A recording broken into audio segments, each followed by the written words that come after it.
I'm Evelyn, and I'm a geoholic.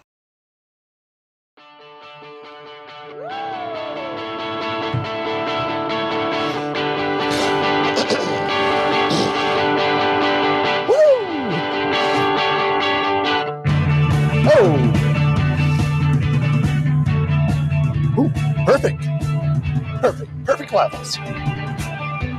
All right. I'll be the one to show you the way. You don't want me singing. You missed me singing last week. We're going to get to that. You keep saying last week, but it was 2 days ago. But well, it seems like a week. Oh, man. Welcome back, Geoholics.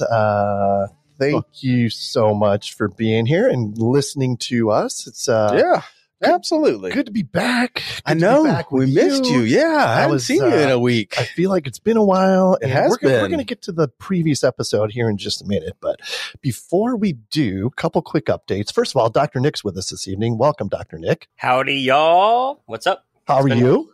It's been a couple days, at least 2 days longer than what you guys have been talking about. But yeah, no, I'm doing well.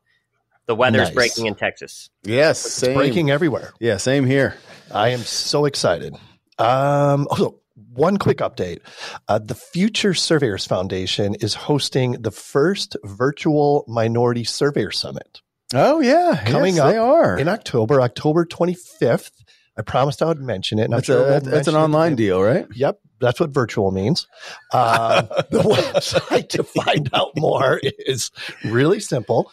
futuresurveyors.org. So get on there, get your virtual ticket, and it sounds like it's going to be a really good inaugural, which means the first event. So is that the first one? The very first one. Okay, cool. Yes. What's going on with you, buddy? There was a couple other events that we kind of, let's mention real quick. Yeah. The Geoholics events page.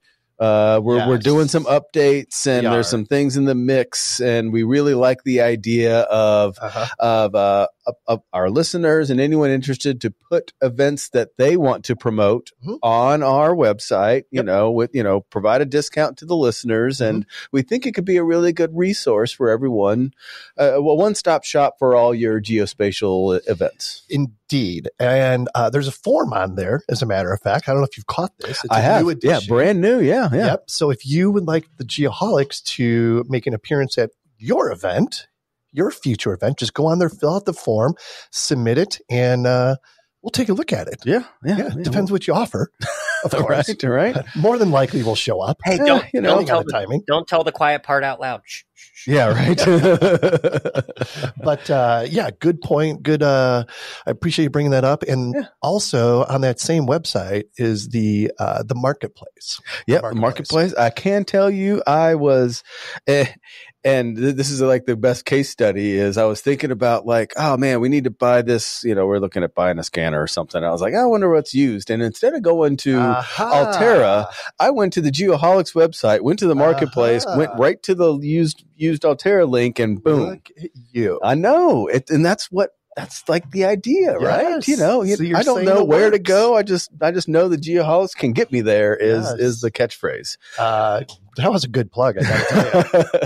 That was good. You asked me what's new with me. Yes. Running a little hot. Just finished a awesome 4-hour deposition about some projects that we had in 2022, and I of course remember all the details from that, and a little mentally drained, but excited to be here. Really, everything has been last week has been work-wise super slam busy and trying to get ready for the upcoming trip. Big trip. Parents coming in to watch my child while we gallivant in Europe for 2 weeks. That kind of stuff. Nice. Good for What's you. new with you? I missed the last episode. You did. And how do you feel about that? Not too good. Yeah, is this kind of eating at you? Oh no! If it makes you feel better, there were some technical difficulties. The internet dropped a couple times, but I mean, I cannot say it enough how awesome PETA was having PETA on. She carried the group while I figured out our connectivity deals, and It was a really fun thing. A Nice. geotech engineer had some geotech engineers on and kind of took over the Geoholics, and it was a lot of fun. Yeah. And, I'm going to say this, don't take offense, but I didn't really miss you at all. You know what? That's not what I heard. I know. You realize that I am not just a pretty face. I bring value to the show, and you missed me. It's okay. It's okay to say it. You had nobody to drink mezcal with. It was kind of weird drinking here by myself.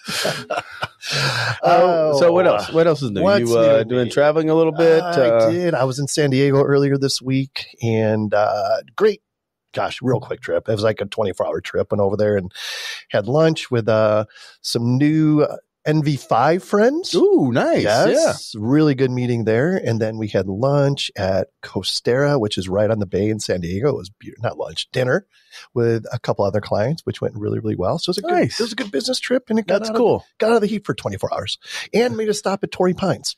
I saw the pictures there. Yeah. It was super cool. Never been. Did you play? Did not play. No, I did get a martini at the bar though. Ah, yeah, I saw that. Was it a mezcal martini? No, I'm straight up vodka martini. It's my new thing. All right, sure enough.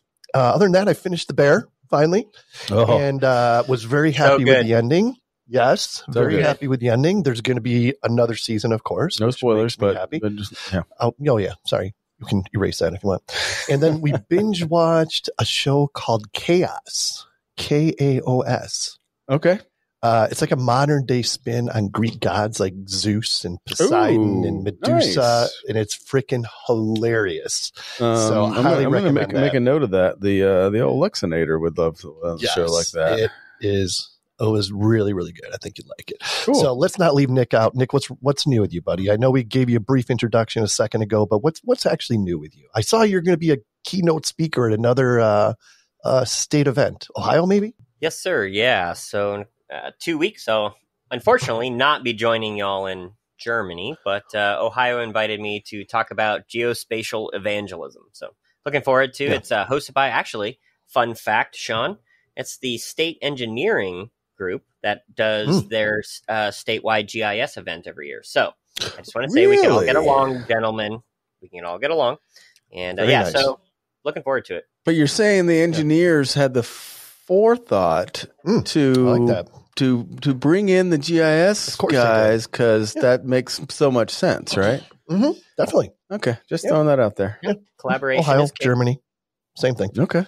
All right.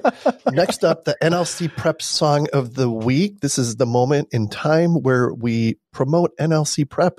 If you're getting ready to take any of your state exams, survey exams, that is, check out nlcprep.com.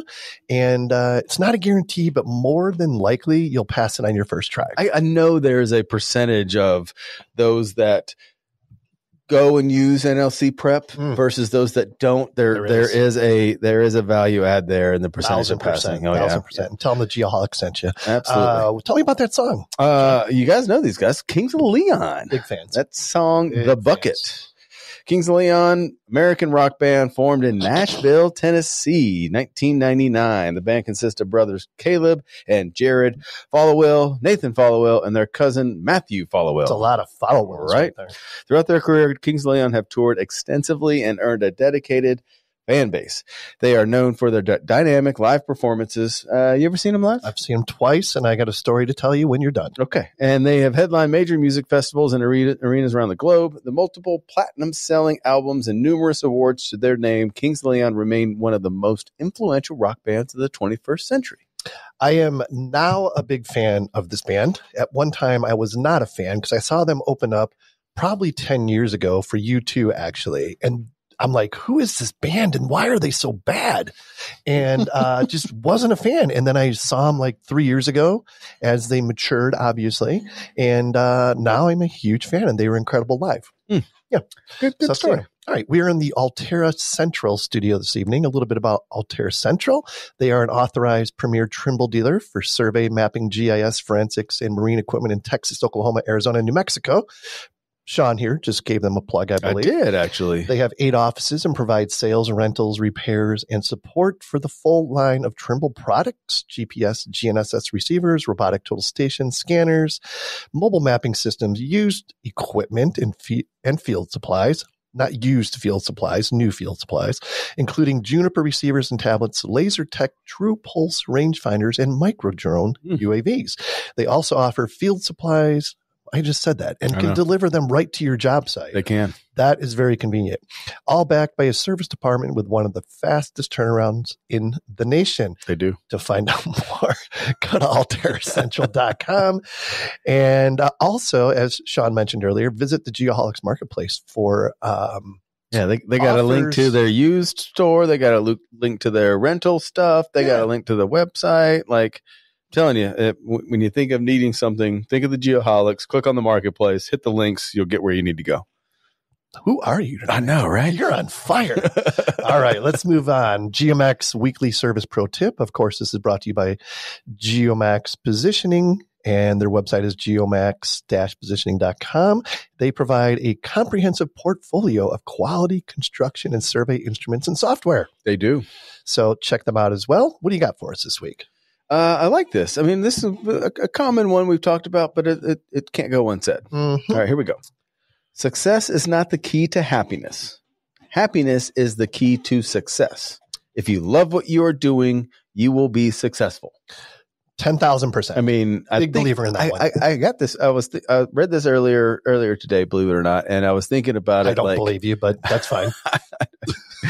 And I was thinking about like a lot of the guests that we have really embody this idea, and like they just love what they're doing, and then success just kind of follows them along. It's not like they don't have to, they don't have to be successful first and then fall in love. It starts with loving what they do. Yeah. And then the quality of life factor comes into play. Absolutely. If you have a good quality of life, you love what you do. Big fan of that one. That was Albert Schweitzer, by the way, a German philosopher. Oh, really? Yes. So there was a tie in there as well. Oh, yeah. Yeah. For the German connection. Yeah, I saw the German connection. I had to bring the story up. So we were rushing to get to the airport a couple weeks ago in San Antonio. So we get off the highway and go a back road.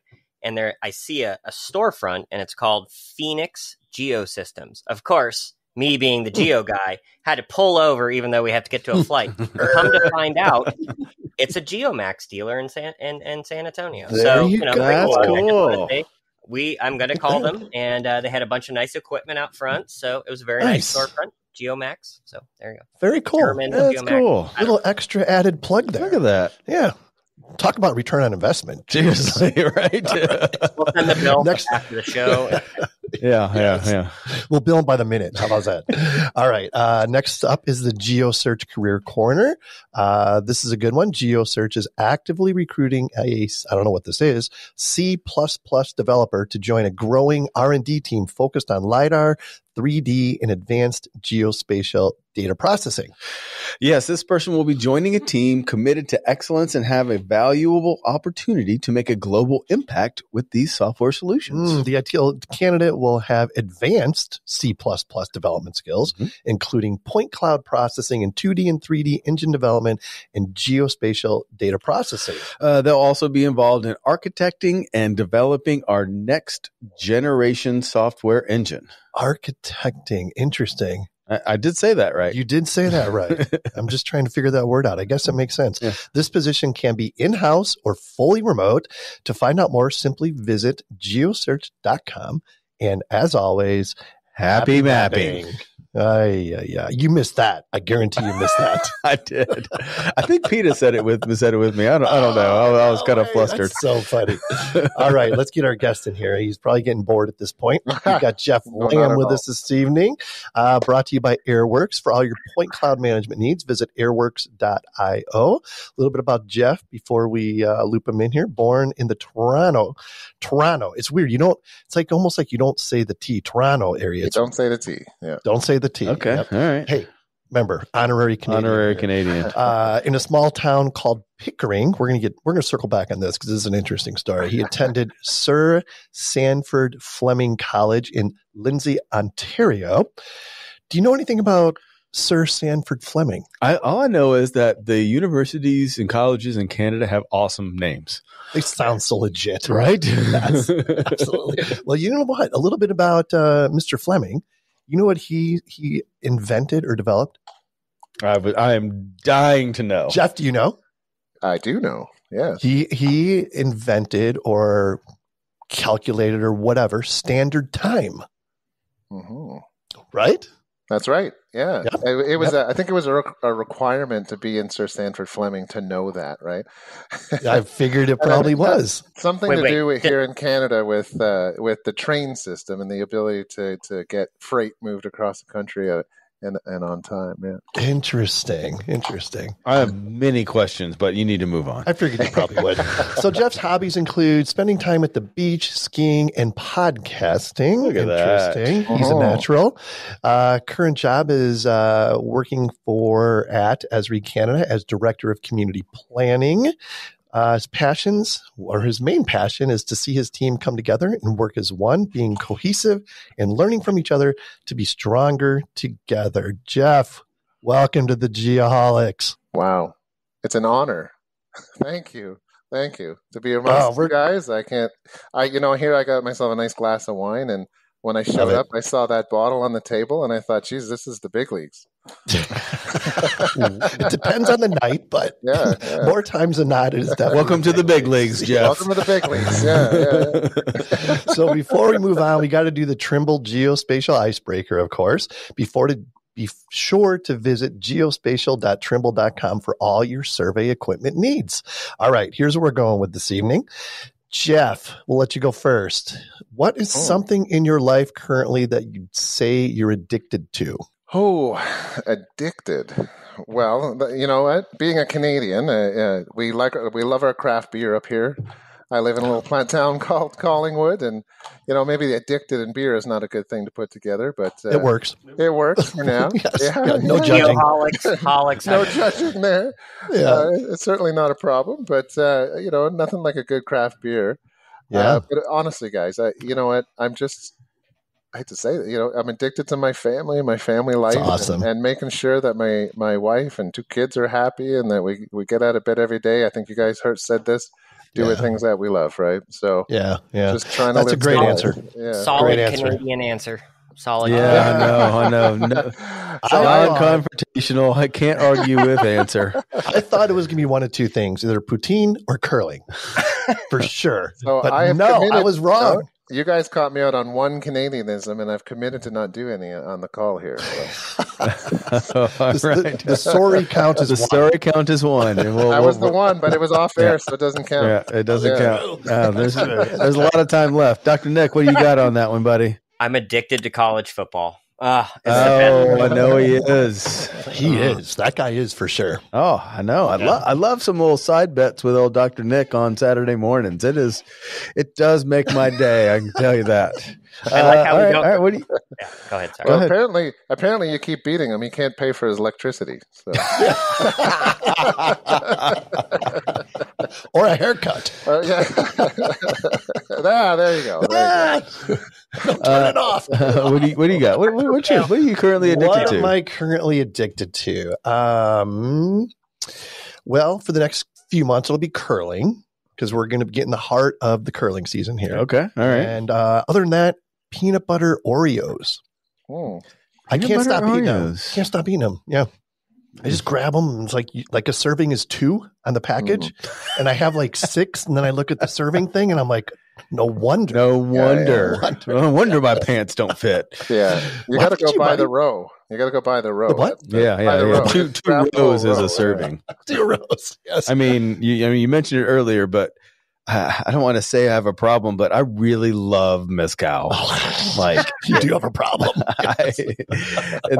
I'm just fine. I mean, I come across these awesome bottles, and the more people I talk to, the more people that are into it. I got to say, everybody knows Ivan Carreño, and they have some connection with that. And I mean, it's been just like my wife's getting tired of it, but I'll go to use the restroom, which really means I go stop by the bar and talk to the guy about what mezcal, and he inevitably gives me a taste of something, and then I try a couple, and then I come back with a glass, and But I do a real quick plug before we keep going. Please.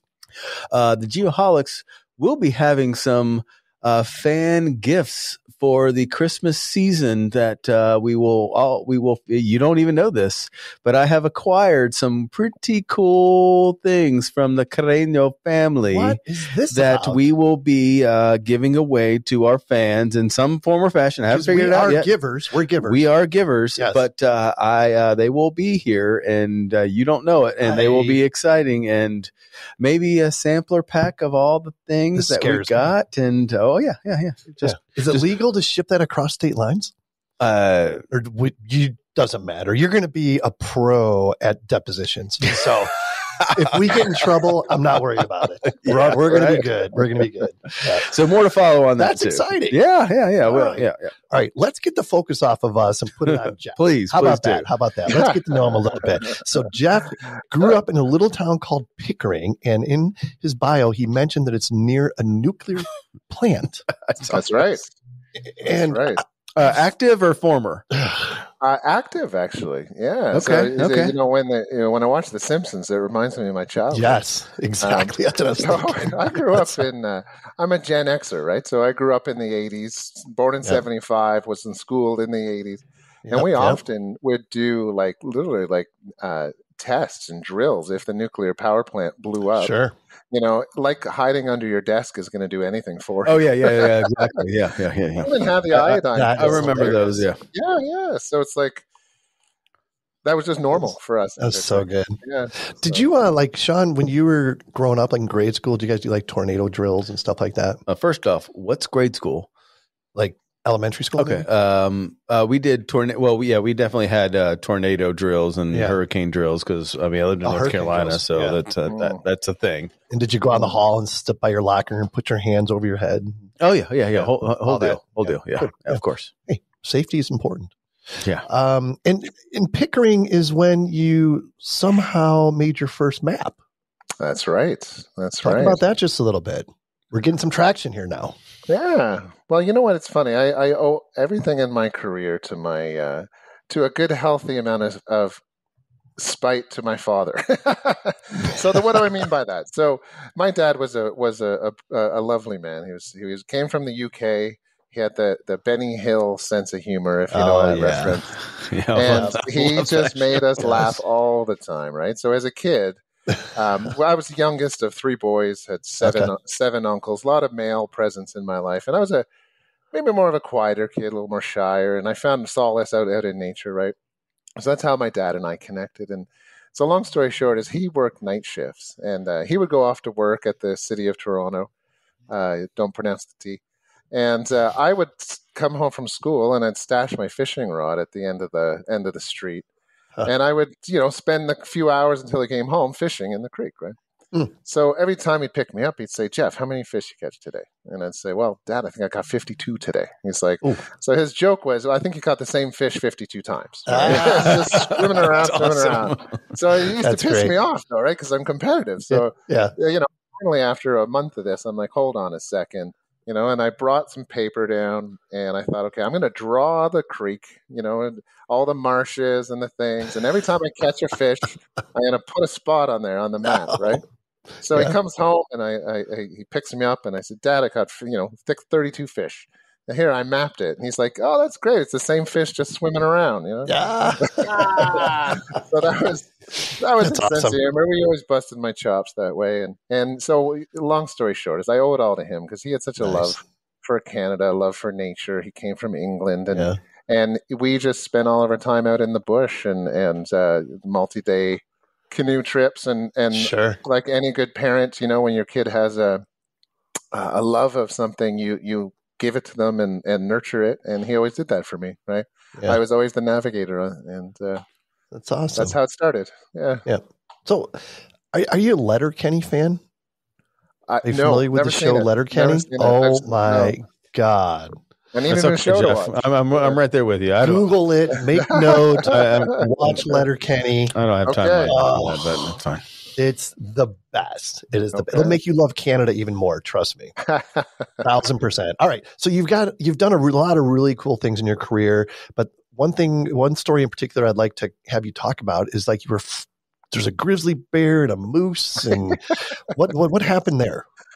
Well, I got to tell you, that was actually the height of my career, and it was like within the first maybe year of coming out of college. Because anything after that is just trying to make other people money. But so long story short, it's 7 years old. I grew up in Pickering, and there's a school here in Ontario called Sir Sandford Fleming. Now, this is in Canada. It's a lighthouse school for environmental sciences, drilling and blasting, forestry, and I really just wanted to be a forester. I wanted to go out and work in the bush and cut down trees. And so when I went to Fleming, one of the best things they did is they said, well, you have to take all of the courses that we offer first, right?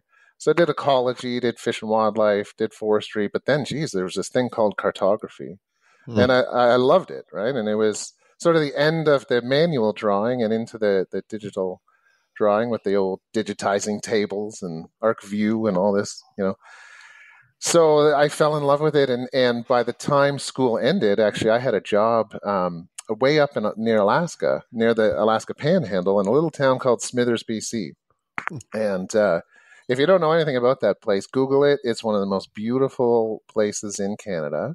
About 6,000 people. And at the time, there's something called the mountain pine beetle in Canada that has been eating up the forest. It came out of one of the parks out there, and it's been eating up all the timber.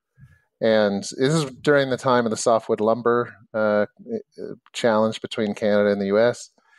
So they were hiring GIS people like crazy. Come on up here. We got to map this stuff. We've got to log it before the bugs kill all of this wood that's building all the houses for us, right? So got a job right at school, went up there. And the very first thing I did, being a guy from Toronto, was I bought a nice shiny new Jeep in a town of logging guys driving beat up pickup trucks. And I worked in the office every day with field guys. So I was immediately called office guy. Right. So what I did is I took the data standards, mapped it into their Trimble unit, and sent them out in the field to collect 500 attributes when they're out in the field. And they came back buy after Trimble units at Altera, which is found at the Geopolics Marketplace. By the way, or Bad Elf units, Bad Elf GPS, or GeoMax. Yes. So all the above. We got all the bases covered. The best units out there, believe me. So I configured the data dictionary for them to do all the work, right? So then they came back a week later, like, you bastard. You're like, we were out in the middle of grizzly bear country, and you got me collecting all this data that I didn't need. So so they sent me out in the field with them, right? And it was actually the best week of my life because I got out in the field, I met with them, I sat in the truck with them, they busted my chops, and we had a helicopter. It was a helicopter hovering over the woods, and we were actually GPSing the brood patches where these mountain pine beetle were eating it. And of course, you look out, you're 20 feet off the ground. There's a grizzly bear and his cubs there, her cubs, and it just doesn't get better than that, And to me, that was one of the best days of work. And ever since then, and we'll talk about some of the other stuff I've done, but to me, that was the moment, right? Like when I look back and I go, that was fun. What did you have to remind yourself that you were actually, that was working? Like you said, that's like the best day at work. I think a lot of people would describe it as, that's one of the most memorable times of my life. Yeah. And the fact that people would spend thousands and thousands to come from Germany to go this place, and we were just there working, getting paid. Yeah, right? And then we went back to camp. I think when it hit me, guys, is that we went back to camp and we cracked a few beers and just to watch the Northern Lights, and it's like, man, this is life, right? Like, this is what it's all about. What was our quote before? It's like, man, so true. I have an important question, Jeff. Jeff, was it Labatt's Blue? Was it, what kind of Canadian beer was it? It's not in Canada, right? It's yeah, it's higher in alcohol. Yeah. Well, everything like Molson and all that stuff. It's a Molson. It's a Molson one. I'm sure. I'm sure it was. It was a terrible beer called Kokanee, which is a Western. No, Kokanee is good. I like Kokanee. Oh my gosh! It used to make my tongue numb when I drank it. It was like, what's in this stuff? That could be beneficial. All right, let's move on. Before we get to the meat of what we're going to talk about, I want to give you an opportunity to brag just a little bit. I know you're an extremely humble individual, but talk about being a part of a team that won the Jack Dangermond's President Award in 2020. Talk about that project just a little bit. It wasn't just that award. You won multiple awards with that project. I want to give you an opportunity to share about that. Yeah. Well, that really was a career highlight. So for context, Toronto, just north of Toronto, is a region called the Regional Municipality of York. It's one of the most forward-thinking organizations in Canada, if not the world, in how they operate their business. They leverage GIS right up to the senior levels in everything they do. So it was a very fertile environment from a GIS perspective for us. And the reason we were very successful there is because the business model of government at that level forces people to work together. So if you think at any given intersection in your city, there's multiple interests of what happens there. There's a local interest, there's a regional interest, there's a provincial interest, there's a federal interest here in Canada. So there is a lot of data and a lot of decisions that need to be made. So as a regional government, we had to pull people together. So I was fortunate to be part of a really incredible team led by John Howling, who set up basically a societal GIS, a distributed collaboration of a system of systems where all of our 14 partners' data, as they were entering it from the field into the systems, was pulling up into a regional system and feeding into decision makers at council, at the CAOs, and the public through our open data program. And quite literally, when a new pipe was being put in the ground in Markham, for example, it would show up in the regional systems live, connected, right? So to me, this was the vision that Jack Dangermond stood on the stage in 2018, and I was in the crowd, and he said, "Hey Jeff, yeah, yes." For the geoholics out there that may not know, who's Jack Dangermond? Yes. Right. So forgive me. So in the GIS side of the world, the ESRI is the platform of many, and Jack Dangermond is the owner of that. And every year in San Diego, there's a conference where he stands up on stage. There's usually 80 to 100,000 people around the world watching, and he gives out awards, and he handpicks an award from around the world. Yeah. So so just for context, our team did some really cool things.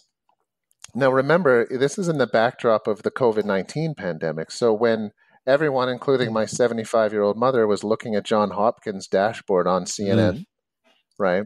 Mm-hmm. He selected York Region. So, wow. So let that sink in for a second. When John and please, that John Hopkins dashboard was a fantastic application that brought GIS to a whole other level. Yep. We've talked about it a lot, right? Yeah. And there's a really interesting story about that guy who created that, right? His parents or family was in Wuhan, and he worked in John Hopkins, and he said, well, geez, how can I just throw some data together and try and see if everything's okay? And it just took off, right? Wow. So what we did, though, is we created a societal GIS where there was a one window into the source of truth. And I think as we head into the world of AI, of augmented reality, of digital twins, we need to be thinking about the source of truth and governing it, right? So I think that's why Jack chose the work our whole team did. It was not all me, and I was part of an amazing team there. So, but it's a very proud moment. Yeah. Yeah, that's a huge accomplishment. Jeff, did you get up on stage? Where you at? Did you get up on stage for plenary? So no, because it was 2020. The pandemic hit in March. Oh yeah. Pandemic hits in March. We all get forced to our basements, and we find out that we win it. And they did it through. You can see it online on YouTube. Yeah. Now we met with Jack, and he sort of gave us a mission, which I'll talk about later. But he said, don't let this be the end of this. Go off and do something to keep advocating for the GIS profession, right?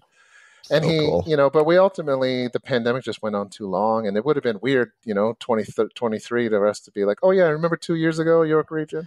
Yeah, so we missed that career highlight. But, at the end of the day, the impact is what mattered, and it raised the game of all GIS programs, GPS programs across Canada, because York Region was the first organization in Canada I know Justin Trudeau was briefed on it. No, we Wow. couldn't. I tried hard to get him on a video, but he was doing daily COVID. Oh God, I can only imagine. Yeah, you don't remember those? He was doing. I remember those. Trudeau updates. Like, oh yeah. What a crazy time. Well, right. Let's not go down. That's a tangent we don't need to go down right now. Right? Sure. Hey, did you remember the gaff he did though?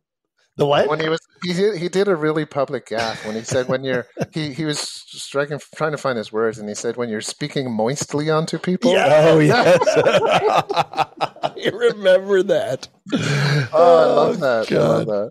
That's anyways, that's what sure. we were all doing from our basements here in Canada. So that's crazy. Me after a quarter of a bottle of mezcal. Well, he's single now, so maybe he's doing that too. Yeah. So we need to get Jack Dangerman on the show. Yes, you do. That would be a massive. Nick, go ahead and get on that. That'd be a massive. Gag. Well, I'll tell you a story, guys. So when I saw his talk on the 2018 plenary, one of my colleagues, Brendan Coles, who really was the architect behind this, well, I just helped bring people together. I went the next year, and I walked up to Jack Dangerman at the break. So, they take a break, and I'm like, I'm going to walk up to him. I'm going to tell him that vision he just said, we're going to do it, right? So I walked right up to him. I was confident. That's awesome. I got to him, and then I was like, shit, I can't do it. That's great. That is great. And I regret it ever since, right? So the lesson learned. It's one of those times right? Damn it. If you're, please, if you ever get him on the show, just take that clip I just said. All right, we'll do it. Definitely. I can tell you this. If we ever get him on the show, it's time for us to quit our day jobs and actually do this for realsies. Let's do it. Let's do it. He was a lovely man. Yeah. Yeah. Well, yeah, we need to get him on. No doubt about it. Yeah. All right. Okay. I almost snorted there. Did you hear that? I did. Where'd that come from? I don't know. No idea. I don't know. All right. So, Jeff, we don't want to talk too much about what you do, but because there's so much more to get to on big picture stuff. But talk about from your perspective, life at ESRI and what you love about your job. Well, you know what I love about what we all do? Let's be real. Is we all love this stuff, right? So you guys are sitting in Arizona. I'm sitting in Collingwood. I've talked yesterday to someone in Italy. We all care about what we do. And we all have a different lens on what we do. And I just happen to work with a whole bunch of amazing people across Canada who also love what they do, right? And we've all come together around this thing called the GIS profession or geospatial or, whatever you want to call it, right? So being at ESRI Canada, we have a leader in a gentleman named Alex Miller. He's Canada's Jack Dangerman. And he really sets a vision for this organization that's quite inspiring. So to work here for me, I'm focused on the housing crisis. It's a big issue here in Canada. A lot of immigration, a lot of people coming into the country. There's nowhere for them to live. And the cost of living has gone through the roof. The cost of housing has gone through the roof. So we need to build more homes, and we're working here to use GIS to help streamline approvals and streamline just decision making, so that they can get more homes built faster. This portion of the program brought to you by Monson Engineering. Monson Engineering is the leading supplier of surveying, GIS mapping, scanning solution products for the design build industry in the Intermountain West since 1974. They pride themselves in being your one-stop shop throughout all the phases of your project planning to completion. They provide the latest cutting-edge design build equipment, including Trimble and Spectra Precision GPS, Teledyne Optic 3D scanners, tiny mobile robots, Dell Air and DJI UAVs, and Topcon lasers. From drones to lasers, total stations, or high-accuracy GPS equipment, they have what you need when you need it. To find out more, visit monsonengineering.com. The whole immigration thing is just mind-boggling to me. Well, it's more on the housing thing. I think also is. I mean, I think immigration has a part of it, but in general, the affordable housing part, and I think the understanding of where there is and where there isn't, and that's where we come into. And that's my question is, I mean, pardon me if I'm speaking out of turn here, but going from an immigration thing, and a GIS application it's a big stretch, seems to be like there's a jump there. And not only that, is like as a GIS professional, taking that on as a problem to solve. I mean, talk about how you got from that problem to deciding to solve it. It's funny because I see most of society's problems as GIS solutions. You're going to have to you need 10 minutes to expand to on. Well, at least you expand on that while I go to the restroom real quick. Good for you. Okay, there you go. Well, so let's think about it for a second. So we all have to live somewhere, and where we live is on a parcel of land, and it all starts with the development process. And here in Canada, our government for many years at the federal government level, we're making heavy investments in social housing. So housing for people who were low income and had challenges that thankfully I don't have. And policies have changed over time where land has been purchased by developers and private interests who have then built multi-million-dollar mansions that not everyone can afford, right? Sure. So many years of policy here in Canada have actually wiped out, the middle class and others who come into the country trying to get a start. And to me, it's about availability of land first. Land is primarily a GIS exercise. So, okay. Yeah, so the inventory of land, the ownership of land, what's available to be converted from things like old malls and strip malls, and even since the pandemic hit, into office towers, into homes, is all on the table, right? So, what do you think, Nick? I just have to interject real quick. So they call him the father of GIS, and the father of GIS is a gentleman named Roger Tomlinson. He is since deceased. We talked about him on the show. We've referenced him. Yeah. And Roger Tomlinson was from Canada, and he worked in the land administration. Jeff, can you tell us a little bit? I'm sure you probably know about this a bit too. We're going off script here a little bit. I know that has a bad effect on some people. No, that's my problem. I don't know how to do script. This is on script. So keep going. So I'm actually going to tell you guys a joke, okay? So I don't know Roger Tomlinson because I missed it because I was out west and I didn't get a chance to see him. I'm going to tell a joke that was my colleague's joke. So he was at a conference and he met Roger Tomlinson and he was walking through, I think it was like the Ottawa Museum, and he saw Roger Tomlinson and his wife. And he went up sheepishly and said, "Would it be okay if I was to get a photo?" And they said, "Sure, no problem." And so Roger Tomlinson took his phone and took a photo of him and then said, "There you go," and walked away. And the guy was like, I kind of meant to have a photo with you.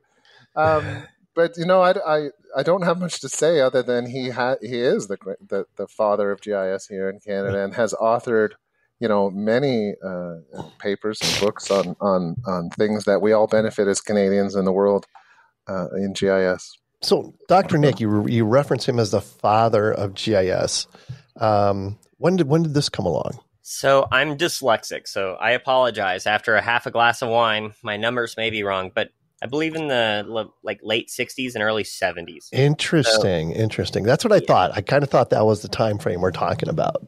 Now, Jack Dangerman, interestingly enough, Jack was at Harvard. He was at Harvard doing GIS. Well, before GIS, he was at a computational lab at Harvard about the same time Roger was doing what he was doing in Canada. And they obviously had met. There's another guy named Ian McHarg. You want to talk about ecological planning and layer cake analysis and how you understand what's happening in a city, what Jeff was talking about earlier, why GIS is so important for all these things. But yeah, it's like, I want to say the early 70s, and there was a bunch of them, and they all knew each other, a bunch of different universities, and Roger was part of that. Wow, super cool. Pretty sure. Good. You got something? Well, I just wanted to get back to where we started of the connection between ESRI and a housing crisis, and it's interesting how Nick pulls in. That's kind of how it started, and maybe Jeff can provide some context of between how it kind of started and what we're doing with it now. Yeah. Yeah. That's a deep question, Sean. That is a deep question. Well, is the mezcal bringing that out in you? I think so. I like Deep it. thoughts with sugar. Deep thoughts with sugar. Well, I mean, that's the heart of what we're talking about, right? Yeah, and I think Jeff has the best perspective. Yeah, go for it. Well, I guess I could theorize, so I think the theories back in the 60s and 70s were around geodesign and using geography as a way to, artistically and scientifically measure out our worlds and create better environments. And I think what actually happened with GIS is it moved into more tangible things like forestry, like natural resources, like military, like defense. And I think the fundamentals of geospatial thinking got lost, right? So I think now, there's nothing like a crisis to bring back, different thinking. And having a housing crisis is critical. It's impacting a lot of people in our world. And we care about Canadians and we want to make life better for them. So what is every tool we have in our toolbox to help with this? And GIS is a big tool in people's toolbox. And in my mind, I might be bucking a trend a little bit here, but saying it's actually about data. GIS is a tool for data analysis, but data is buried in so many systems, and GIS is the ultimate integration tool to pull together data, disparate information, whether it's development applications, property site plans, and connect it and share it with each other into the societal model. So that's where we're working, is on two fronts. One, let's get all the data out of the buckets and connected so that people can see it. And then let's use visualization tools, BIM, ArcGIS Urban, digital twin technology to visualize it. Right? So now is a perfect time. Yes, now is a perfect time to mention the title of the song we chose this evening.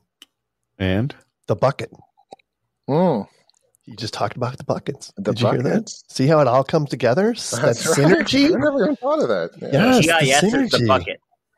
Yes. Literally all the stuff goes into the GIS. And I should say, I'm so sorry.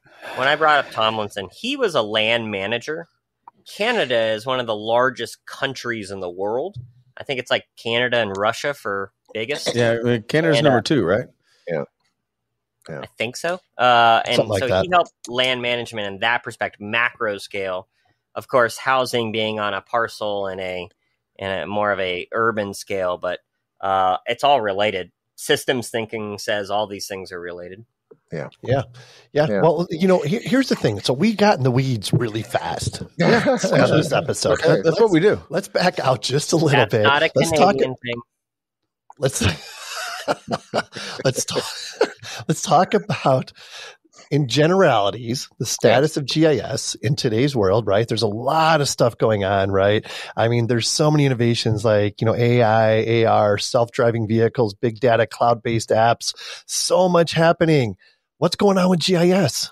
That's the $1 million question, right? I've heard so many theories, and I think what's going on with GIS is what some call an identity crisis, and I actually think it's the golden age of GIS, and we're going to look back and say, wow, look at the foundation that was built since 1969 up until the 2020s when geographic thinking, spatial thinking took off and empowered the world through things like augmented reality, AI, digital twins, other things, right? The challenge we have in our industry is that I think we're trying to hold on to the past. We're trying to hold on to the one bucket where everything sits. And hold on a second. This sounds like surveyors. It sounds like surveyors saying this. Now GIS professionals are saying this. We're all in the same bucket. We're all in the same bucket. We're all in the same bucket. This is the bucket list. Yeah. Keep going, Jeff. I'm sorry. I had to drop that. So if we were to get over our identity crisis because we've done such hard work over the many years to get this and go, holy shit, there's a new generation coming that is about to make this thing take off, then let's focus ourselves on things like good governance, good data structures, good data security. Let's empower policies so that AI is actually not only geo-enabled, but has ethics in it, right?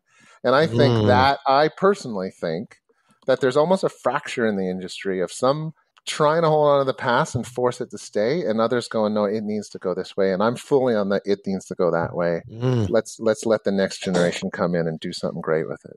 So interesting. Dr. Nick, I know you've got something to inject into this part of the conversation.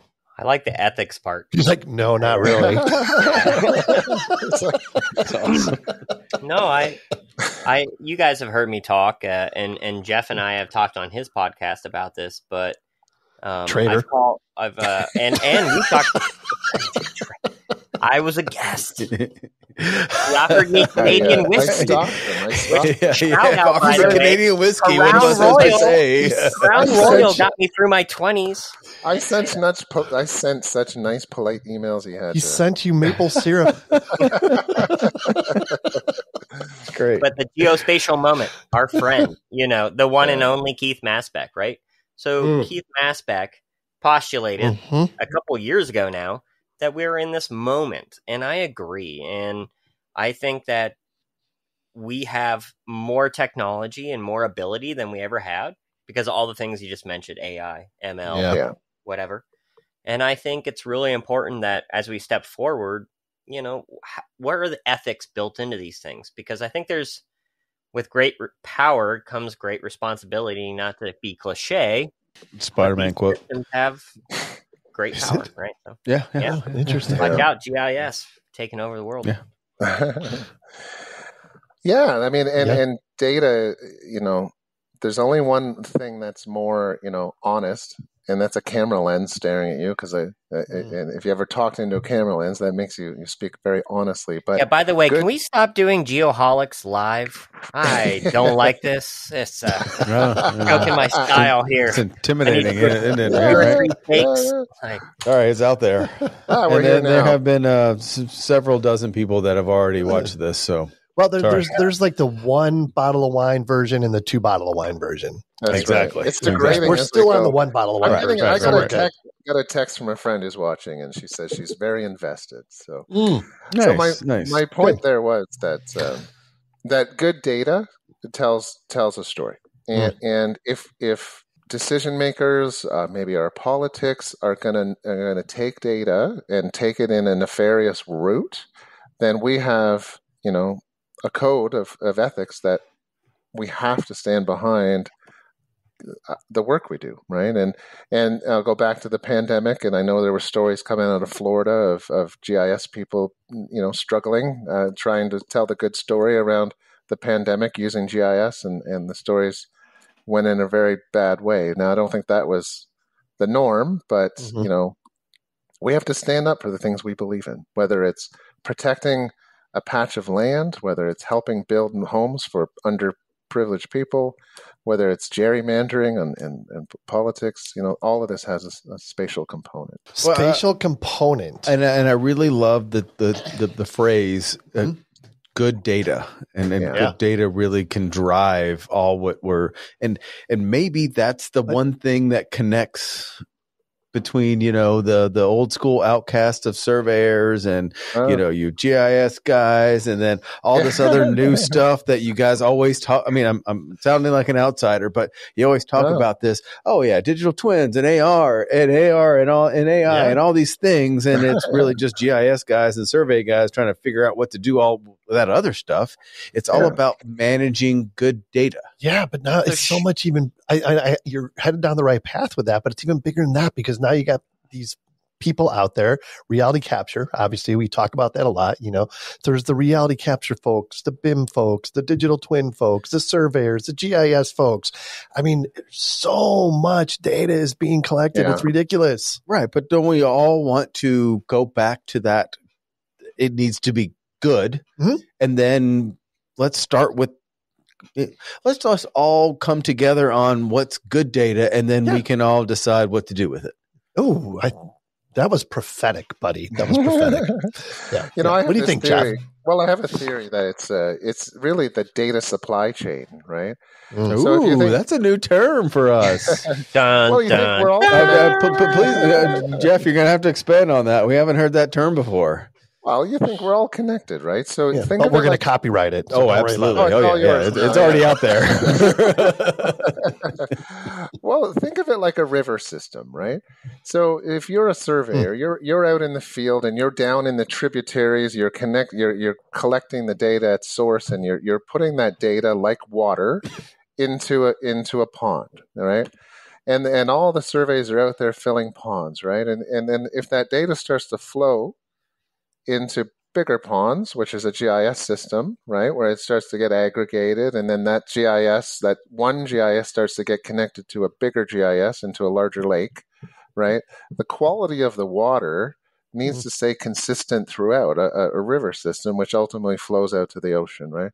So that's the kind of the analogy, the natural analogy I use.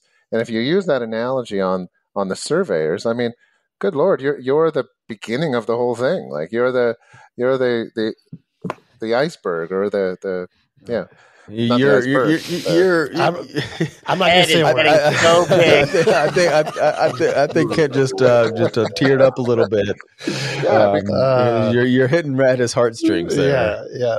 Agreed. But he's not wrong. Agreed. Yeah. But my point is, and maybe a good question is, what, and in your experience, Jeff, especially on the GIS side, what do you do to pull all that together so we all get aligned on good data instead of talking about why yours is bad and mine's better? Yeah. Well, so you know what? I think first and foremost, this is no longer a technology issue. The technology exists right now. Within 20 minutes, I can sit down with a city and connect two systems, and they can be editing each other's data. It's not a technology issue. That's crazy. It's wild. Okay, so it's a people issue. So what we have to do is we have to be better understanding our colleagues and who's on the other side of the table. And what is it your bias is, and why don't you want to share? And let's talk about this. And let's actually just take a moment, and let's actually just open up windows, and let's look at each other's data. And you're going to find that there's a lot more in common than there's not in common. And let's work on the elements of our data that we have in common.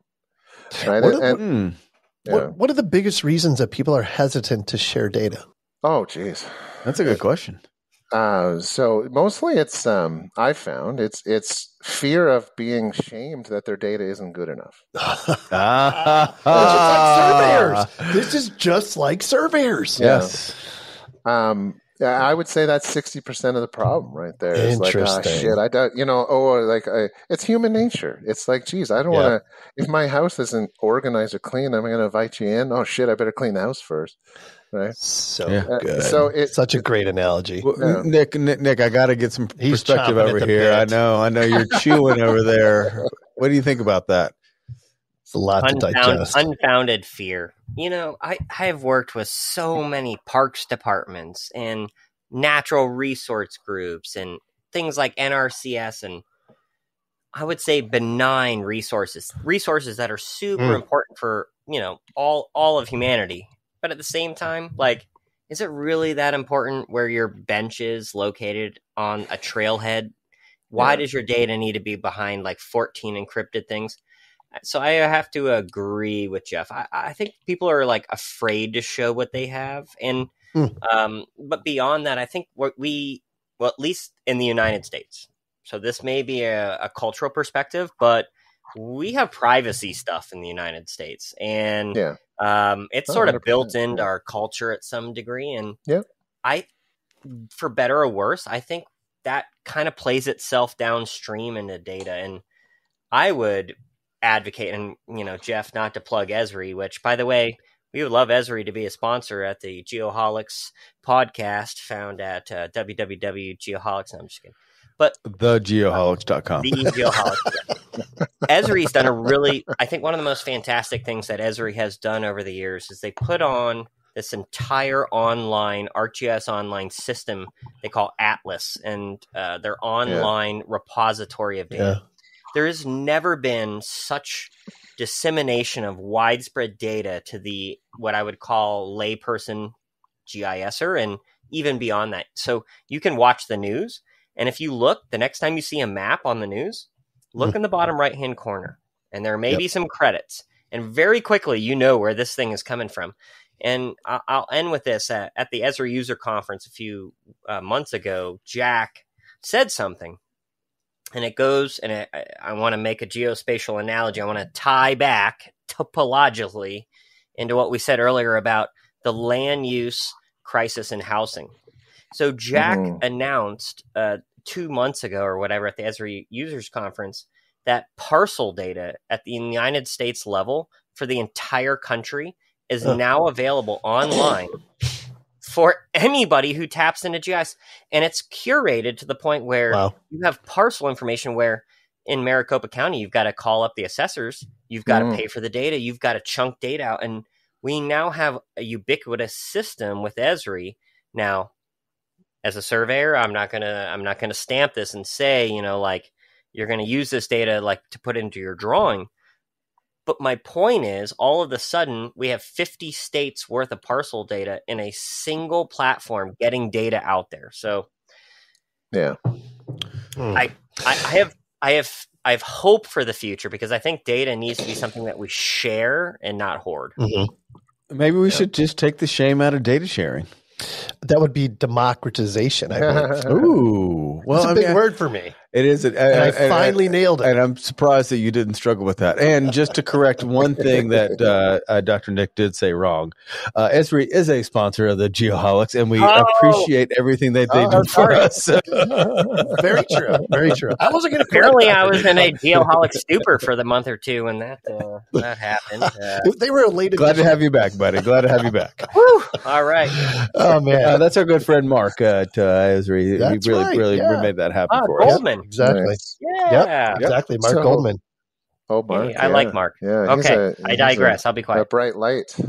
So I had two more comments to your question. So one is people are scared, right? Fine, naturally. The other is we're visual. Like we're all visual creatures. We need to see it, right? Yep. Going back to York Region, when we got all of our partners together and we said, okay, let's get in a room. We're going to get 6 of you, come down, we're going to sit down, we're going to have some sandwiches, we're going to try and work this out. We had it up in poutine. I haven't done the Canadianism yet. You're going more on that. You are baiting.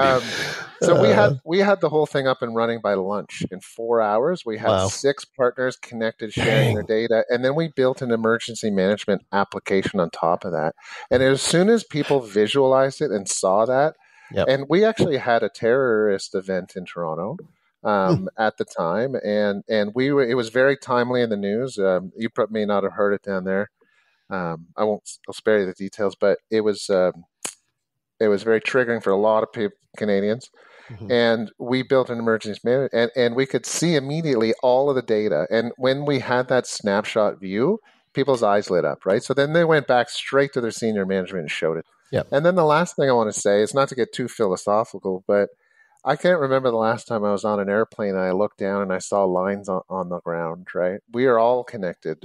These arbitrary boundaries that GIS has actually put in place or the maps have put in place are a problem, right? And we have it. It's so human nature. Like I'm a Leafs fan and you're a Montreal Canadiens fan. Oh, we can't hang out. You guys are talking about I'm an AM. Yeah. And it's human nature for us to want to get into our tribes, right? And I think if we can get out of that, So, anyways, I'm getting philosophical. It's 10 o'clock at night. GIS bridges that too, though. GIS has the ability to use spatial statistics to break boundaries and actually do cluster analysis to bring people together. And the first law of geography by Tobler states that things that are closer are more related, and so things that are further apart are less related. And so I would Jeff, I know GIS likes to draw a polygonal layer, right? And let's cut it.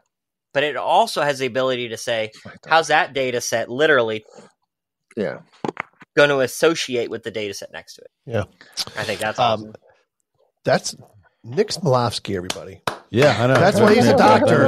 That's why he's a doctor. I saw Jeff's daughter walk by, so I wanted to get back on track, after our conversation. That's awesome.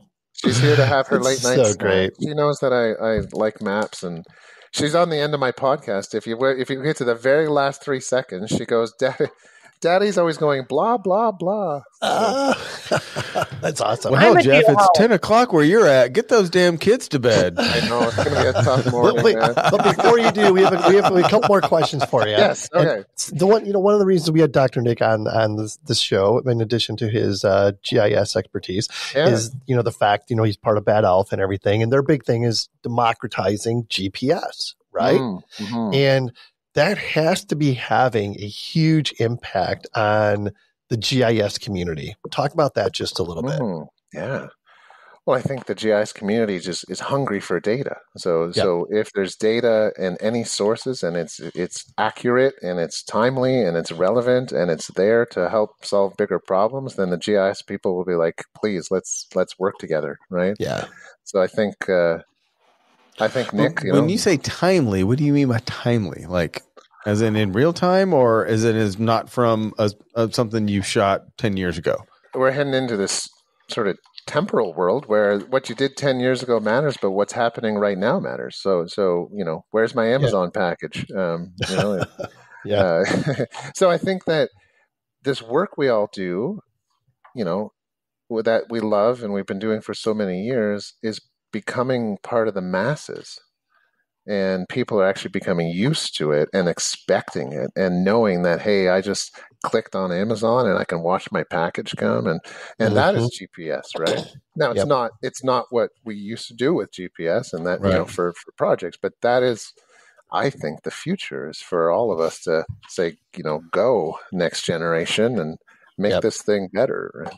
Well, what do you think about, is it going to be on your data collector? You're going to have to get the same question that I get. Is like, do you want to share your data with the GIS community? Yes or no? And you click yes, and then whatever you hit, it goes. And if you say no, it doesn't. Into the ESRI cloud. That's like I know that. I mean, is that where you kind of see this going, where it's almost like you don't have to agree to do it? You just kind of happens. Yeah, it's a great question. If you buy the Trimble whatever business center package, that you kind of agree that everything you get a spot on, everything you collect gets available for somebody to 84 value. So maybe you would have a better perspective, but is that what the idea is? I mean, if it's more data, it's more data, right? Yeah. How to answer that question? I would like to see that, but let me suggest this to you. Every time you like something on Facebook, love something on Instagram, you are sharing 5,000 data points about yourself. Yeah, sure. Yeah. And that's kind of where I'm going here. Why is it we do that in our industry and go, oh, no. I think it's got to head to that. It's got to head to that direction. That's awesome. It's built into the code. It's built where we don't even know because government policy, legislation is built into the algorithms, and we don't have to think about it.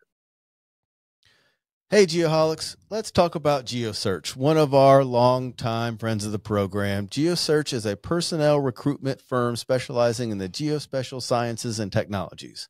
They offer a wide range of cost-effective and efficient recruitment products and services around the country. They are technical recruiters who specialize in GIS jobs, photogrammetry jobs, remote sensing jobs, surveying jobs, engineering jobs, and software development jobs. All the good ones. Anything related to geospatial and the function it plays in today's marketplace. They recruit technical, management, sales, and marketing professionals. GeoSearch is the leading geospatial career site. They have been the premier bridge between geospatial employers and geospatial job seekers since they began their operations in October 1989. They serve all industry segments that develop, apply, or use geospatial technologies. Their highly targeted candidate database and long history in the geospatial sciences allows immediate access to qualified professionals. Put your career in high gear by posting your resume with GeoSearch. If you're looking for GIS jobs, you can begin by visiting their job seekers page at geosearch.com. So what you're saying is the guys that can really, the big companies that can profit from it can access and get that data, and the entities that may be able to do something good with it have to go through a bunch of hurdles to get it. Is that kind of where we're at right now? Yeah. I mean, all I know is that since you've been talking about Mezcal, I just went on Instagram and all I'm getting is Mezcal ads. What is happening? Yes. Well, and that's what I was going to say. You would expect something similar, like these guys. I mean, these are literal guys. I mean, guys all over everywhere are just collecting data, and we're trying. What I hear is everyone wants more of it, and yet all the other data that we don't really need, we got it all over the place. Who's going to be the keeper of it? That's the thing. I know. Nick's got a bunch to say here. Esri will. Esri will. Yeah, Esri will be the governing body. Well, be careful. And I think I don't want to say anything to the overlords, but so I'm 40, and I was in college when I signed up for Facebook. The University of Florida was the 7th or 6th college to get onto Facebook. So I think I was like the 4 millionth person to join Facebook that has 1 billion plus people, right? And so my point here is you sold yourself to the devil of big data a long time ago. If you have a cell phone in your pocket, your privacy is gone, and your data has been sold to anybody that wants to buy your data. In fact, with like $2,000, you can buy a whole lot of data, and I'll just throw that out there. In fact, for about $250, you can have a satellite fly over your house, and you can go outside, and you can take a selfie from space. So send me that link. Yeah, please send me that link. I want to do that. I just thought about my wife's birthday present. No. This is the real thing, guys. You can't be naked on the roof, Sean. Yes. Is there a penile filter? Dark territory. Steven Seagal, which, by the way, the reason I have a ponytail like this is Steven Seagal. The other thing I wanted to mention was democratization of GIS and GPS is I got it right. He got it wrong. Yeah, he did. See that? Yes. But you actually got it wrong. But it's okay. I just can't pronounce things because I'm the second glass in. All right. Well, that I do have to add. But really quick, Nick. But I want to catch you before you finish. Segue. You got to give me a quick 5-second. We've used this term too much. Which one? What does the democratization of anything? What does that mean in this context? Like, so think about democracy. Democracy is when people come together to vote communally for something that they want. And so the democratization is the spreading, the dissemination. It's taking something that used to be on a pedestal and passing it to the masses. And so the democratization of GPS is the fact that GPS used to cost $40,000, $50,000, $60,000 to get in. Now, a cell phone collects data. A unit that is a fraction of the cost. So an indigenous culture, a developing country, they don't have to spend $150,000 to jump in. And in the world of GIS, ESRI, for an example, they have democratized their software. Anybody in the world that's in high school can get GIS for free. So you can get ESRI Arc Pro in your school for free. They're democratizing the fact that they're no longer charging for it. They're giving it to the masses so that like every college or high school kid, at least high school kids, like you all are going to make better decisions learning about geography and cartography and all of the things wrapped around. So that's like democratizing, being able to push this out. ESRI, even though it's a like they're trying to make a profit, they've brought costs down that like the barrier of entry for like a country in Zimbabwe or, a community in Zimbabwe to get on board, it's not astronomical. There's no longer that barrier. And so I'm just like super proud to be part of an industry that we are democratizing. Because of innovation, more people, everybody, your cell phone, right, paired with a ARC map, deprecating next year, plug, showing your age, paired with a ESRI field map, some other app, like you now have a super powerful way to collect data. Like both of you guys as business owners and executives like Sean and Ken, right? Like you guys have been in positions where you have to make capital expenditures for hardware, software, solutions. We live in a world now, there's open source, there is low-cost alternatives. Even the big dogs like ESRI and Autodesk and the MicroStations and the Hexagons and the Trimbles, They have low cost. All sponsors, by the way. All sponsors. All geoholics. All free plugs. No, not free plugs. Like it's They're a really sponsors. neat moment, right? So that's democratization. Yeah. Like, how can I get? I think that's a good segue. I think, and I appreciate that explanation. Really good stuff. Probably too much. We're gonna go as long as Jeff will go. Well, let's okay. go. I want to get things that we got. I know Jeff is itching to get in there with what Nick was saying there. All right, good. You jump in on that first, and then we'll go. I think just to build on one point you said, Nick, is that he said you guys are business owners, and I see a day where every business has a geography department or has geography built into what they do. So imagine your accountants were looking at your general ledger from a geography perspective. What insight could they gain for you, right? What if your customer service, the people who are answering the phones, were looking at first the geographic element, and I think what the democratization of data allows for that person to do is to very quickly see it visually and start just chucking data on a map to get an answer, right? And so that's what I see. Like the average business person can, much like firing up PowerPoint, can fire up a map and have just drop stuff on and get an answer, right? And I think I have a really good example of that really quick.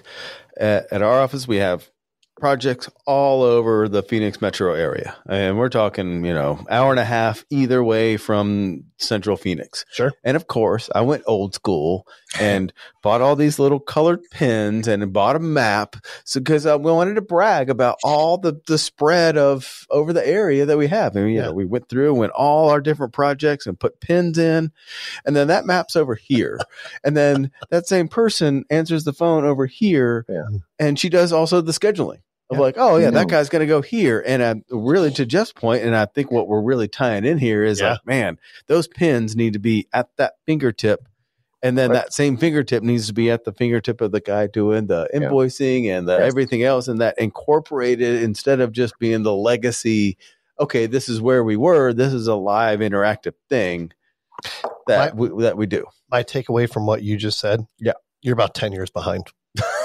You need. I just like the map on the. I mean, I'm sorry. I just like the map on the wall with the pins of where all our stuff is. Like that's time well spent for somebody. Sean, you can buy a 72-inch TV from Best Buy right now for about $300, and you can Bluetooth the heck out of map to that thing. I know, and actually, the funny thing is that one of our staff had an extra 75-inch TV that they just gave to our office because it was like, oh, this one was a little fuzzy, so I bought a new one. So here, have this one, and I spent $300 on this stupid map that I could have just bought the TV that would have been live. And I think that's the message that we're talking about here is you got to catch up, buddy. I know. That's the takeaway. I'm usually up, and this time I'm behind. You're kind of like an old soul. Oh, thank you. Yeah, you're like an old soul. I know you want to get to a couple other things. We got to talk about Jeff's podcast, no doubt about it. So your podcast, Pathfinders, correct? That's right. All right, talk about that just a little bit. I mean, the communities it serves, like geospatial, data management, digital twins. Take this opportunity to really promote it and the PATH, PATH process. For sure. And then the Sloth, of course. The Sloth, yeah. I asked you 4 different questions there. That's okay. I'll get all of them.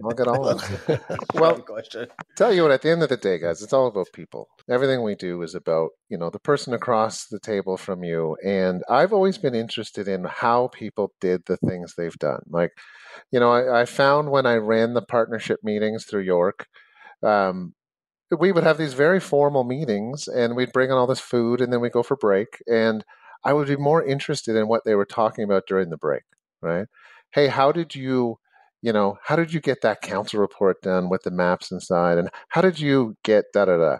And I started to realize that there's a lack of a platform out there for people to ask others, hey, how did you do that? Right? And so when we were all sitting in our basements and the pandemic was on and we were watching Tiger King or whatever was on, I was like, no, I want to know how did the John Hopkins dashboard get started? So Pathfinders is about, hey, how did you do that? and it's a facilitated conversation. So it's a 4-step process. What are you passionate about? If you've done something great, you have to. What makes you jump out of bed in the morning? So let's do Jeff. Let's do this real quick with Nick. Yeah, with Give Nick. him I the did 6 do it, questions. Nick. Oh, you guys already did it? Yes. Well, you could watch his episode. He was great, and he said something to me that no one has ever said, that he feels like he is a living GIS system in the way he thinks, which blew me away. And interesting. But I can do it with you, so. Well, do it, Sean. So Sean. All right, I'm ready. Yeah. All right. He's of right mind right now. So the first question is a softball. In your words, describe what GIS is. Help people at parties when someone says, "Hey, what do you do for a living?" Tell us in your words what that is. Oh, you know how you pull up your map and there's a little dot on it? That's what GIS is. Oh, okay. Well, Jesus, Sean, That's not bad. That's not bad. So, Sean, you sound like you must be passionate about that because you have a podcast. What's behind that passion, Sean?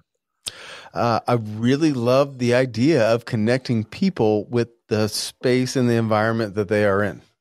Okay. Well, so it's good to have a passion, but without doing something and taking some action about it, it kind of just sits there. So what action have you done against your passion? Man, now you're really challenging me here. Co-hosted a podcast. I think we're watching an amazing host. I know. For the last 2.5 Did you guys notice how they wanted to pass this off on me? I just want to throw this out there. So that's the answer. You got a podcast. It's got a worldwide following. You're going to have Jack Dangerman on soon. So, yeah, I know. So, Sean, these things are don't just come easily. You must have some hard times. Tell us about the tenacity that it takes to overcome the hard times. Man, the hard times are tough to get through, and it really is. The stupid GPS on my phone doesn't work. I can't download the thing. I can't send someone the same thing that I see for them to really experience it the same way. Yeah. And that's a struggle. Well, listen, I mean, tell us about how your career, you've told us this great story about your career. How has it humbled you, Sean? It has humbled me. Can I answer this one for Sean? Yes, please. We talk about data and all the importance of all this big data, and it really I've been humbled recently about we gloss over the importance of how sometimes data needs to be very accurate, and other times it doesn't need to be that accurate. And I've been humbled recently that what I thought didn't matter in the accuracy of data actually did, and I should have known more than I do now. Yeah, I don't know what he just said, but it sounded really good. I like it. Nailed it. No, it sounds we've all been there. I didn't think that data mattered, but it should have. Yeah. Well, there you go. Good. So that is the core of the podcast, and it's fantastic. At the end, what's your final thought that you would like to share with people? And it's a recipe, and we've done 36 episodes, and I've got a long list of others. And Ken, did you write down all those questions? Because that's all you got to do. Well, just go to pathfinders.social. That's like half of our next episode. Oh my God, that was great. So Jeff, I don't want to keep. I mean, it's way past your bedtime already. I'm totally fine, guys. Are you sure? Yeah. All right. Besides Nick, are there any interviews in your 36 interviews that come to mind as being something that impacted your life and the way you move forward after that interview? I struggled, out of all the questions you guys sent me, I struggle with this the most, because it's almost like saying, well, who's your favorite child, right? Because they're all different. I know exactly what you're saying. Yeah? Yes. So what I will say is, there's moments that have happened so the way the questions are structured is it's very sort of fluffy in the beginning. And then once you get to the tenacity part, you get to the heart of who the person is. And then when you get to the humility part, they really open up, right? So there was one interview with a person who shared something during the humility part that was really touching. And the moment it wasn't you, Nick. This is the longest tease I've ever heard at the end of an episode. My God, I'm not going to say who the name. are we I'm going not to going to talk say about the name. here? I'm not going to say her name, but afterwards I hit stop and she just started crying. And what I didn't realize is that she had just lost a parent and she didn't tell me that. And so we spent another almost 2 hours afterwards talking about how she felt. So that That's to me amazing. was the perfect That's one. so cool. However, Chris North is always an incredible person. He's the face of GIS in Canada. Linda Stevens, the marketing 30 years with ESRI. Yeah. We had Linda on. Yeah, she's great. Wendy Bolden, the president of Be Spatial Ontario. Awesome interview. And Nick, you were awesome to have on the show. Well, you're only saying that because he's in front of you right exactly. No, that's how it came across, didn't it? But it's not. It's a Canadian thing. We have to support each other. So I'd encourage you to, Chris. I think Chris. Even though I'm not a Maple Leafs fan, I'm absolutely a Canucks fan. Oh well, that's it. I now have to go. Interesting. I have to go. Yeah. So what else? So Jeff, what like somebody who is listening to this and is like, oh man, I'm really thinking about maybe pursuing a career in GIS. You really think that they would be thinking about that after listening to this? Of course. I sure as hell don't want to be a surveyor. Definitely not. What kind of advice, or like when you meet people that are, very intrigued by what you do? I mean, what's some of the things that you tell them that really kind of captures them? Yeah.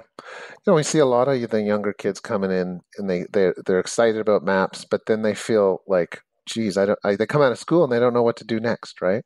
Yeah. So what I would say to them is just get connected to communities. Watch your podcast. Volunteer, do things. Listen to the podcast. Definitely don't watch. Don't watch.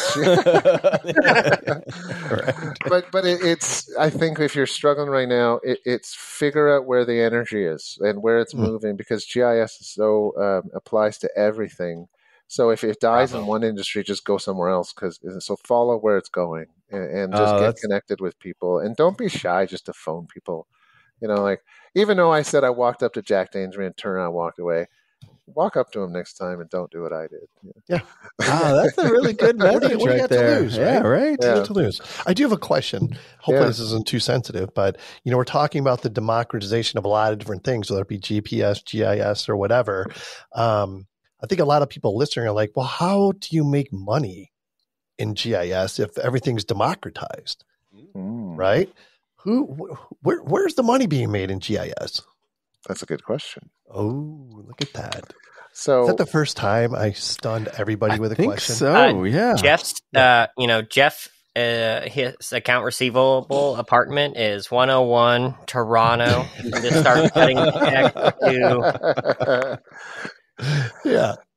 I see a lot of investment going into development of strategy, digital strategy, transformation, data strategy, data governance. Getting your proverbial data house in order. So I see a lot of the big SIs, the Deloittes, the PwCs, the EYs. The money has actually, take that term GIS out of what you said. The money's going into the term digital twin and the creation and readiness for that, right? And so that's where the money is right now. So it's really not the core of doing the work; it's the organizational change around it. So it's the change management, the strategy, the future of work, how job descriptions are changing. I think I'm seeing a lot of investment here in Canada, anyways, around that. Sure, that's a great answer, Nick. What you got? Oh man, so I was just reading a report. And so in 2022, they estimated in the United States alone, $88 billion in the geospatial professions, geospatial industry. And they're projecting by 2030 over $200 billion. So that's almost a 2.5 to 3 times growth modifier in the next 5 or 6 years. And I mean, that just means everything is going to have GIS. I loved what Jeff said earlier. Could you imagine the people in governance around you, making decisions with a spatial component in front of them? And to tease a term from ESRI, they used to say, seeing what others can't, right? And if you can't see spatially, which happens to be one of the 7 intelligences by, the human brain, I think we're at a loss. And so I don't know. I'm real positive about the future. Like everybody who wants to get into GIS and land surveying or fly drones or do reality capture with laser scanners, like it's a really good market to be in. Absolutely. It is 1,000%. And I will say, and I just also want to say is the creation of platforms. So I think a lot of money is going in, ESRI is a platform, but I do see an incredible emergence of other platforms. And I think they're going to, give us as a run for our money, right? And so that's interesting to watch. I really like what I see out of Cardo in Brooklyn there, and I've had Matt Forrest on the podcast, and nice. So I think that the creation of new platforms is going to come out, and I think there's money in that too. Awesome. Wow. How do people find out more about Pathfinders? Yeah, it's pathfinders.social. The .social URL is new, and it's all part of the whole concept of a Fediverse where we're all connected through conversation, and that's where it sits right now. We have big plans. We're actually moving into the data sphere and the digital twin sphere, because the same Pathfinder's story applies to many people. In fact, sure. You could sit with an accountant and give that story. We just happen to be in this world. Yeah. But follow us soon. We're going to be on Instagram and other areas. Yeah. Yep. That's really, really interesting. So, by the way, many times when we have guests on that work for a company or whatever, I utilize ChatGPT to help me generate some ideas for questions and things of that nature, right? Oh, yeah. So in this case, I went to ChatGPT and I simply typed in there, please provide 15 insightful podcast questions for this website. And I cut and paste, your website into ChatGPT, right? It couldn't link to your website. It must have been because it's not a .com or something like that. Yeah. I got to ask a question. Yep. Are you using the free ChatGPT or did you top up to $19.99? No, I'm cheap. Free version, baby. All right. Well, the Geoholics needs to invest $19.99 a month for your better co-hosting abilities, because it would be able to search this thing called the internet. That's the only way. $20 a month. Sponsors. ESRI out there. We need your help. Again, they're already a sponsor. That's awesome. Pathfinders. Pay more money. It sounds like we need to pony up and get you some better responses. Hey, it's worked up until today. I don't know what to tell you. Well, we need to redefine the term "worked" up to today. There you go. Yes. There you go. Okay, all right, guys. We got to wrap it up. Wait, he's got something. Anything less, Jeff? I just did the search because I paid, and it comes back with a whole bunch of stuff. So. Oh, it's so awesome. Yeah. That is awesome. That's awesome. All right, Jeff, anything else you want to get out there before we wrap it up? Guys, I just want to say thank you. This has been fantastic. I love what you're doing here. You're a bright light to our industry of all things geo, and it's all about telling stories, right? And so keep doing what you're doing, and I, honestly, thank you for having me on the show. That's awesome, man. Yeah, we appreciate that. One last question. I always slip it in. Ask everybody. That's what she said.